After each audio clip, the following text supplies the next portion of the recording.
Namaste and welcome to a brief overview of commencement of business and prospectus. Promotion of a company passes through two important stages, namely incorporation and commencement of business. Incorporation, the initial stage, involves selecting a company's name, getting the name allotted, and then preparing memorandum and articles of association and making the filing along with the required documents, and that brings the company into existence, and the registrar of companies issues a certificate of incorporation. Once done, the company has to plan to commence business, which is the second stage. Commencement of business for a private company or a public company without share capital is relatively easier. They don't have major steps here. They can immediately proceed to commence business. However, in case of a public company having a share capital, there is a requirement of raising capital as a condition for getting the business commencement certificate. In the process of raising capital, we have a relevance of prospectus, certificate in lieu of prospectus, and also the filing requirement in the form of Form 20A. Once capital is raised after doing the needful under these documents and filings, the company is eligible to get certificate of commencement of business from the registrar of companies, whereupon it can start its business. This particular slide just highlights the 5 stages or 5 major components of the entire process. We will be looking into the subheads under this in the ensuing slide. In this part A video, we will study business commencement and public offer. Please refer to part B video and part C video in respect of prospectus types, prospectus form and content, and prospectus misstatements. The business commencement stage has essentially 4 steps. 1.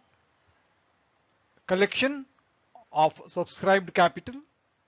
Second, get the registered office address and the location verified with proper documentation if not done already.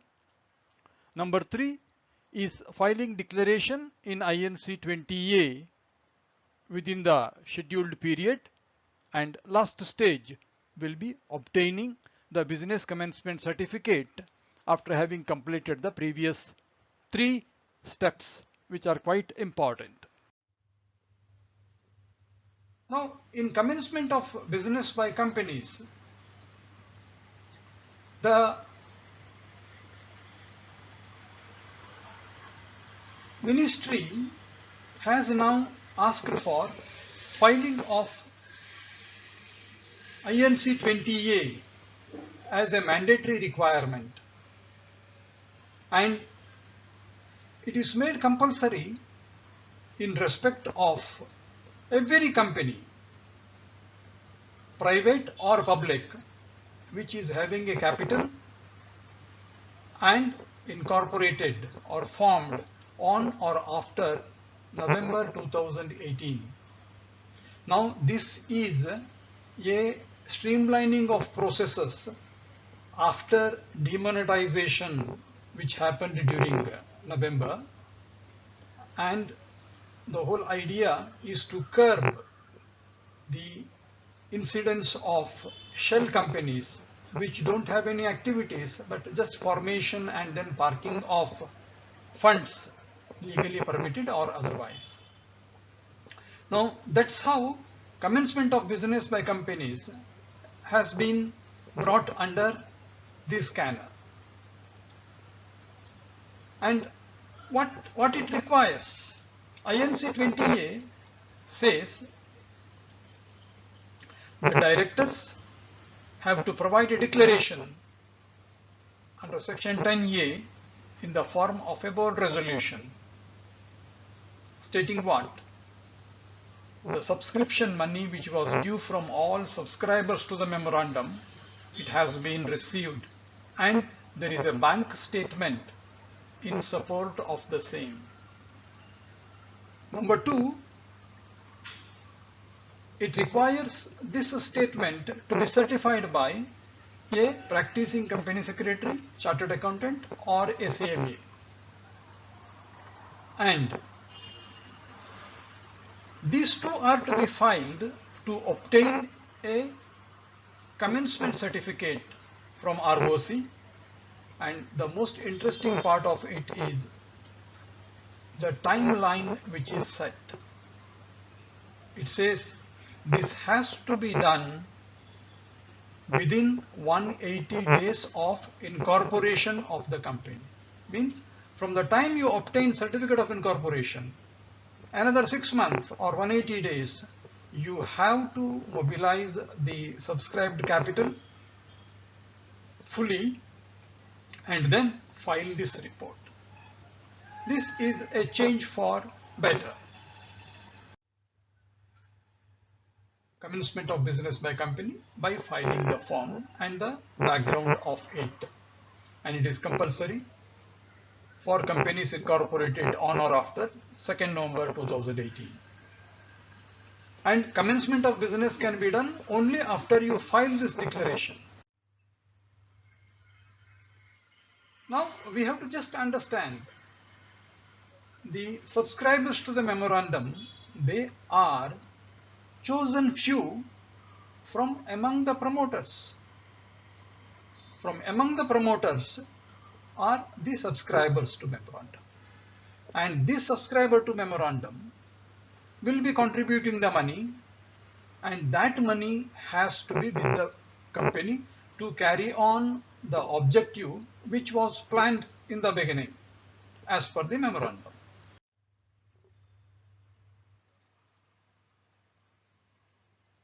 Now, what it means? To get into the details of the requirement of subscribed capital, it says all the subscribers have to bring the entire amount what is committed. Number 2, it has to be routed through a bank account, and there is a requirement which is a bit confusing. It says share certificates to be issued to subscribers within 60 days of incorporation, whereas it requires this declaration to be done in 180 days. And there is no explicit provision in the Act as to should the subscribers bring the money within 60 days or 180 days. There is a conflict. But one thing is very clear. Though it talks of 60 days, share certificates can be issued only after the company receives the money. Means the outer limit for it has to be 180. In that case, the allotment of shares after 60 days and issue of certificates after 60 days will be violating this provision, which needs to be looked into. It is a technical issue.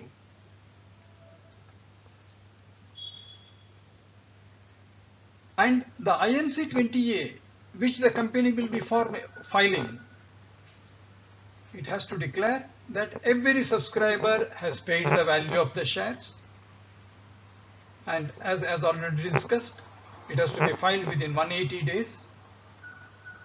The declaration has to be filed by the company. It is mandatory to obtain a business commencement certificate. Fine. Then there is a requirement in respect of registered office of the company.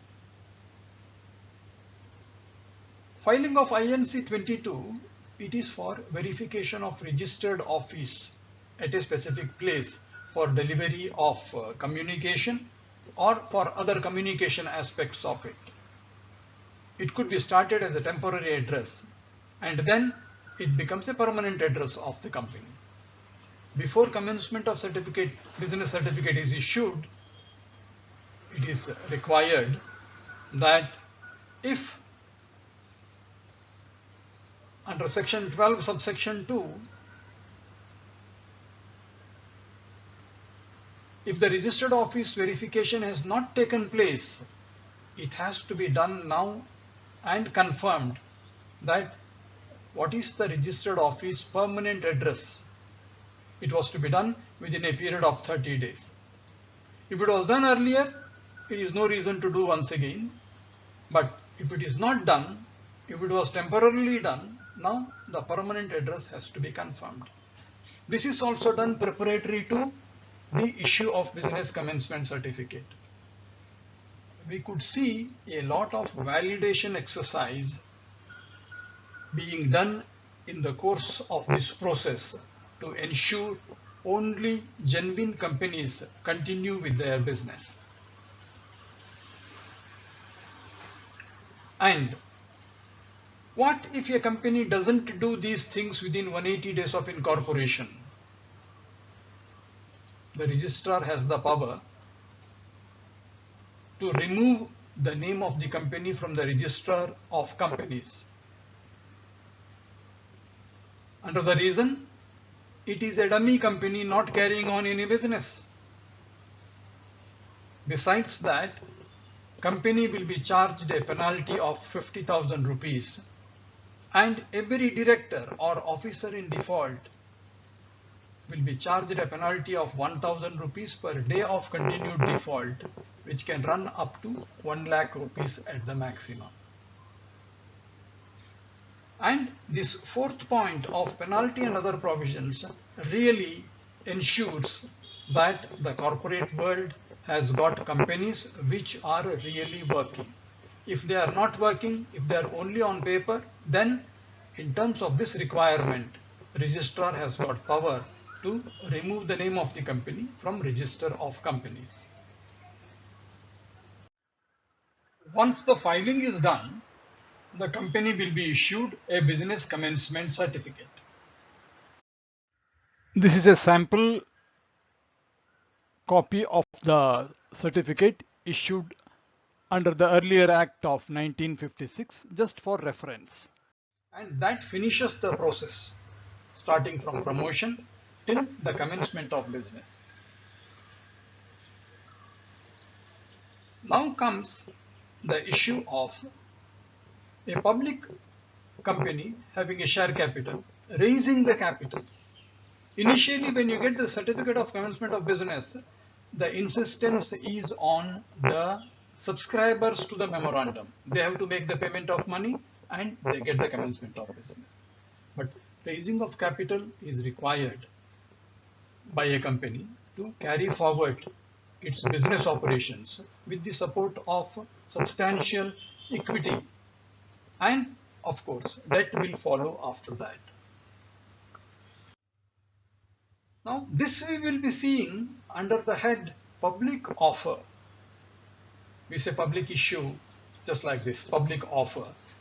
And public offer we will be studying under 4 heads. What are the types of public offer? And what is the listing permission requirement under a public offer? There is a concept of minimum subscription to be obtained for a public offer, and there is a requirement of dematerialization, non-paper based securities. Let us take it forward. In public issue, we can see that a public company may issue securities to public through prospectus. We have to study what is prospectus. And the matters pertaining to prospectus are enshrined in part 1 of chapter 3. And there is also a provision on allotment of securities in sections 23 to 41. Fine. This is regarding securities to be issued to public through prospectus, and which is called as public offer. and it also defines what do you mean by public offer in specific. A public offer can be initial or it can be subsequent. IPO, IPO and FPO, initial public offer and further public offer. Initial means when you do the first one, and all subsequent public offers are called FPOs. For sale to the public. Second is there may be offer for sale. One is IPO or FPO. Then second one is offer for sale to the public by an existing shareholder. Your company may be owned by one group of people. They want to sell a part of their shares to the general public.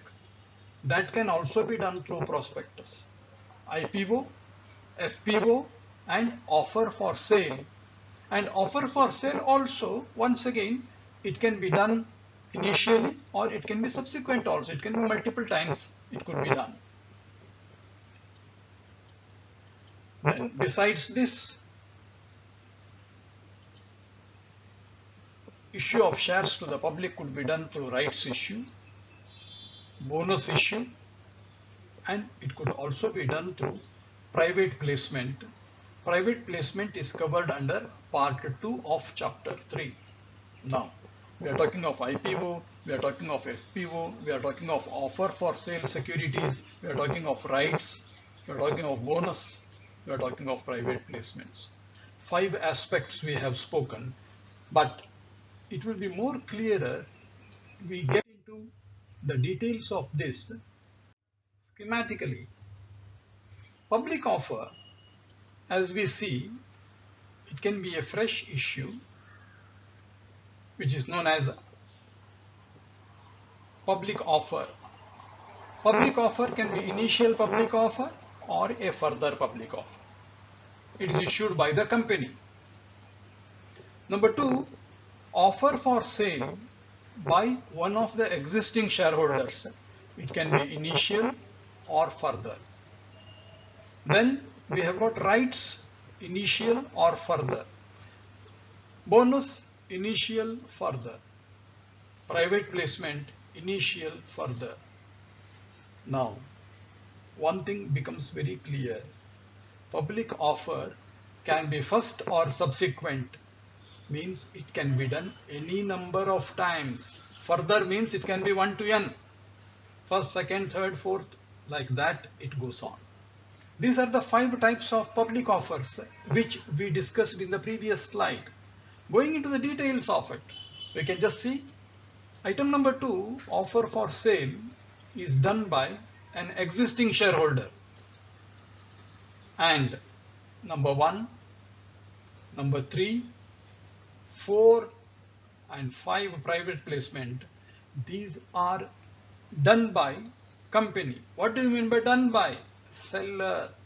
Company sells the shares to public. Here the shareholder sells his holdings to public, and there is a private placement. In all these 1, 2, 3, 1, 3, 4 and 2, the shares are directed towards the public.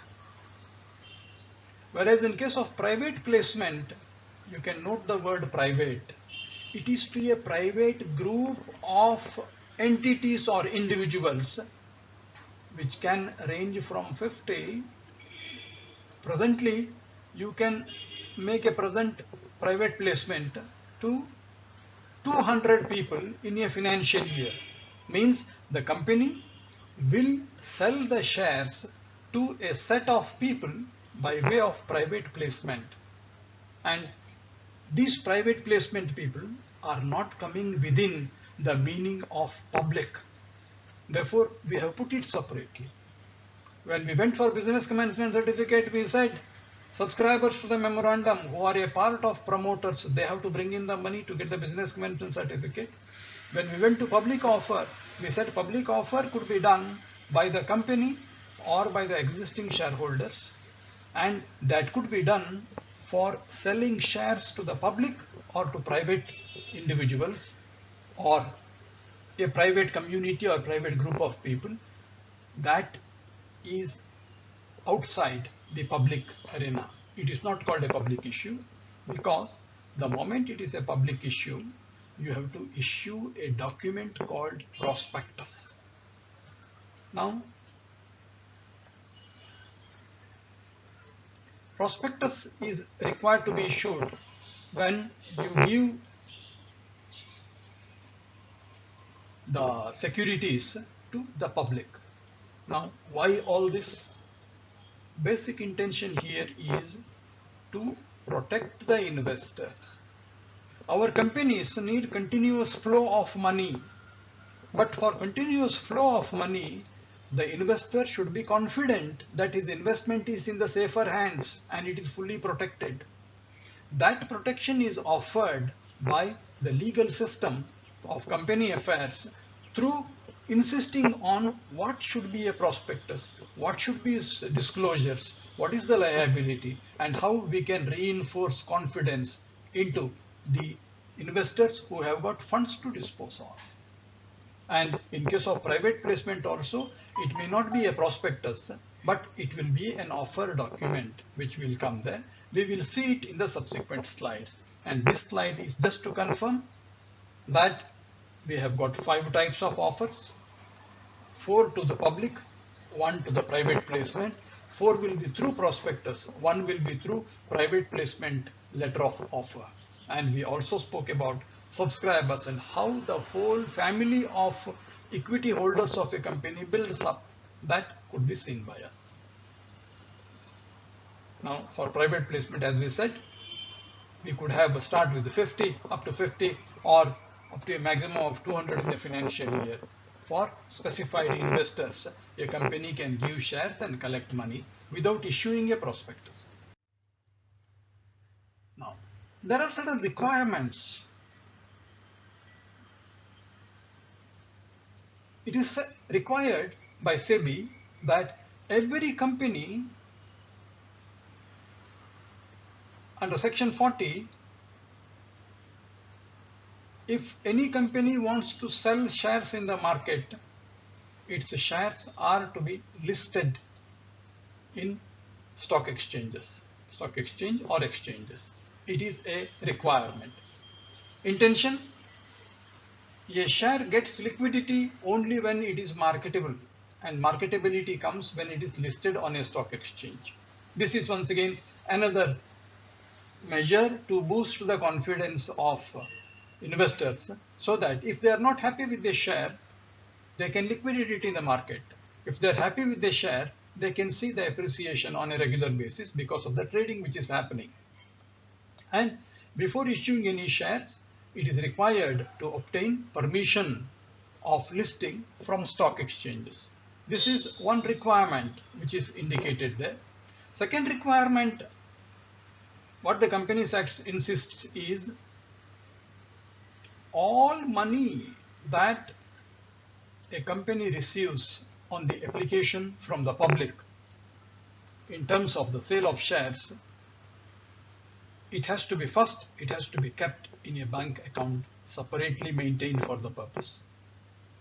And from that bank account, there is a restriction on usage of money.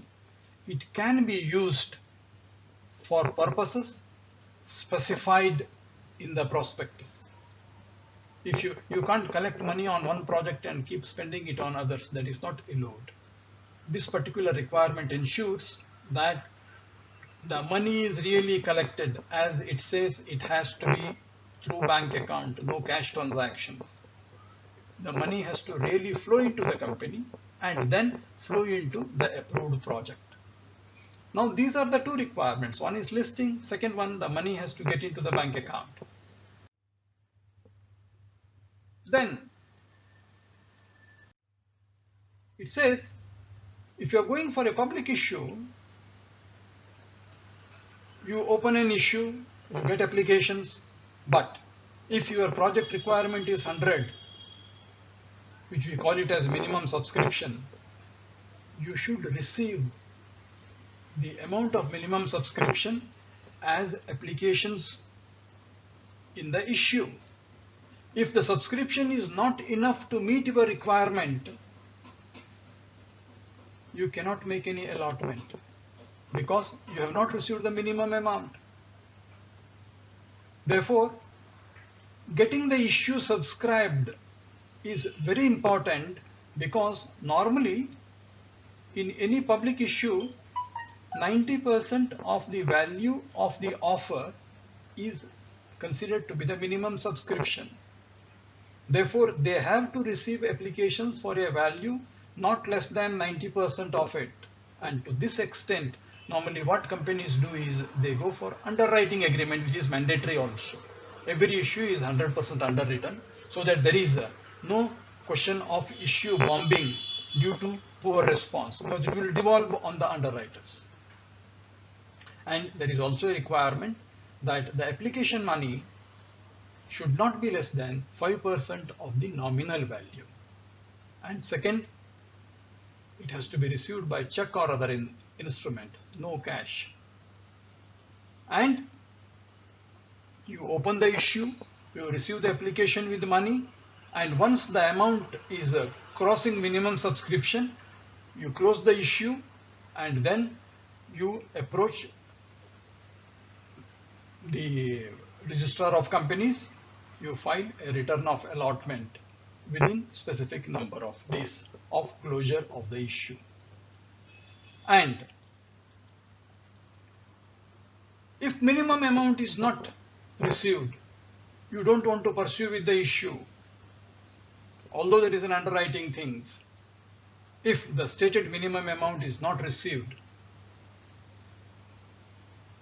the company has to return the amount within 15 days from the date of closure. If it is not returning it within 15 days after closure of the issue, an interest of 15% per annum is payable, and it will be the liability of the directors who have authorized the issue. Therefore, the two aspects here is minimum subscription, receiving the money into a bank account by check, no cash to be received, and if you have received the amount, you have to finish the allotment within X number of days. If the minimum amount is not received, you have to refund it, and if there is a delay in refunding the amount beyond 15 days from closure, you have to pay 15% interest per annum, and that will be charged to the directors. This is regarding the minimum subscription and refund and interest. And now paper securities are not there in the market. These are all dematerialized. There is already a circular stating under section 29 of Companies Act, every public company should have its securities dematerialized and it should be in compliance with the provisions of Depositories Act. There is no question of transfer forms in paper and then share certificates in paper. No, everything has to be dematerialized form. It is legally required. And even the promoters who already have those shares, they also should have it only in dematerialized form. Even in case of unlisted shares, this is the whole feature of dematerialized shares is to ensure that there is convenience of transaction. People are not held back because of the volume of paperwork involved, the delay involved in settlement, the delay involved in transfer of shares, stamp duty being paid manually and all that. This adds to the speed and accuracy of system, which is totally mechanized, and this is a welcome change. This is part A, and in part A we will cover capital rights, that is share capital, voting rights, equity with differential rights, and variation of shareholder rights. Please refer part B and part C for premium and discount, issue of shares, and change in capital. In part A video, we have covered business commitment and also public offer. Please refer part B video for prospectus types and part C video for prospectus form and content and prospectus misstatements. Thank you so much. Thanks a lot.